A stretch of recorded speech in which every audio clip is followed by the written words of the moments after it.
Sand. The substance that seems the most inert on Earth is quietly becoming the raw material for two worlds at once, the virtual world and the physical. In the digital realm, silicon Si is the foundation of every computer chip, every processor, every strand of the internet. In the material world, silicone, the polymer of silicone, is silently replacing resources that are running out: rubber, petroleum, and even parts of the human body itself, from jet engines to frying pans, from catheters to breast implants, from non-stick coatings to biomedical devices. Silicone is redefining what we mean by natural.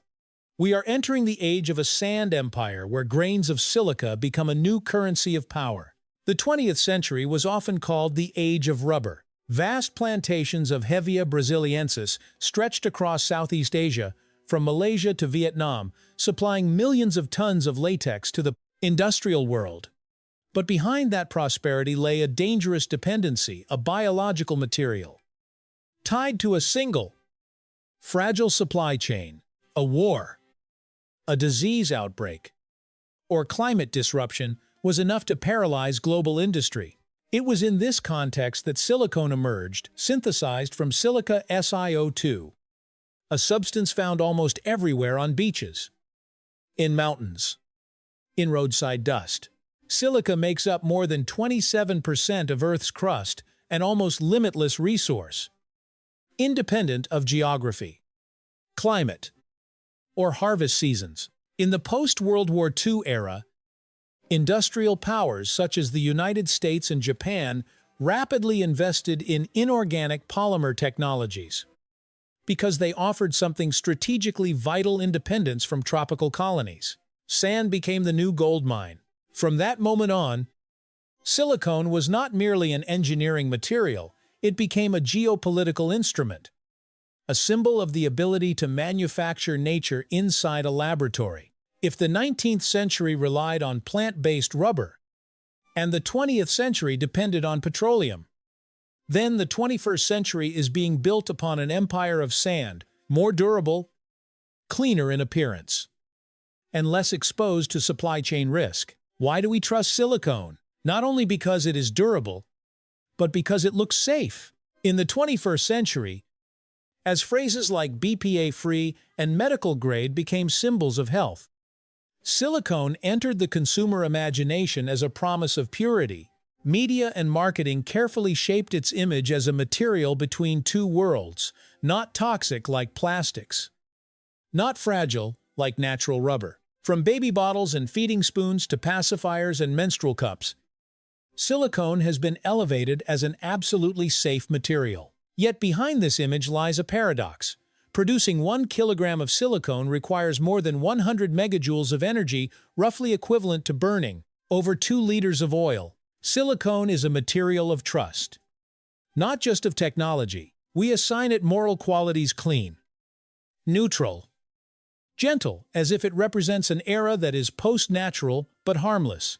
In reality, silicone remains a fully synthetic polymer. It is non-toxic, but not ecological. Much like society's faith in organic food, silicone has become an organic material in the industrial imagination, even though it is, in essence, reshaped molten rock. For humans, durability is a symbol of progress. For ecosystems, it is a curse. Silicone is nearly non-biodegradable. The CO bonds in its polymer chains mirror the structure of stone itself, requiring thousands of years to fully break down. This makes it an eternal material in everyday life. A discarded silicone spoon may remain intact in the soil well into the next century. Unlike conventional plastics, silicone is not easily recyclable. It does not melt cleanly at ordinary temperatures. Instead, it decomposes above 350 degrees Celsius, and recycling it requires nearly as much energy as producing it from scratch. We are creating an artificial geological layer, one in which materials believed to be clean become the fossils of the future. If someone in the distant future were to excavate the soil of the 21st century, they might find a thin gray-white layer, the silicone layer, evidence of a civilization that believed it had transcended nature. while in reality accumulating the immortality of waste. In this deeper sense, silicone is the material form of the illusion of sustainability, convincing humanity that industry has been greened, while merely exchanging one type of pollution for another. Silicone does not stop at the environment. It enters the human body itself. From breast implants to artificial heart valves, from fluid tubing to contact lenses, silicone has become part of humanity's biological map. It does not react with enzymes, does not trigger inflammation, and is not attacked by the immune system, making it an ideal tool for biomedical modification. But on a philosophical level, this raises a larger question. When parts of the body are replaced by non-living material, are we still purely natural organisms? This is the game of artificial evolution. Every biomedical improvement using silicone, every artificial joint, every implant, every cosmetic enhancement pushes the boundary between human and machine further into ambiguity. Silicone no longer merely replaces materials. It begins to replace biological identity. In regenerative medicine laboratories, silicone is used as a scaffold for stem cells, allowing artificial tissues to grow in three-dimensional environments. In other words, the future human body may be built upon a polymer framework made of stone. One day, evolution may no longer be defined solely by natural selection, but by material selection. Silicone stands as a symbol of the post-biological era, where humanity no longer waits for nature to supply resources, but manufactures them from sand. From a geopolitical perspective, it frees nations from dependence on plants and oil. From a psychological perspective, it provides a sense of safety and harmlessness.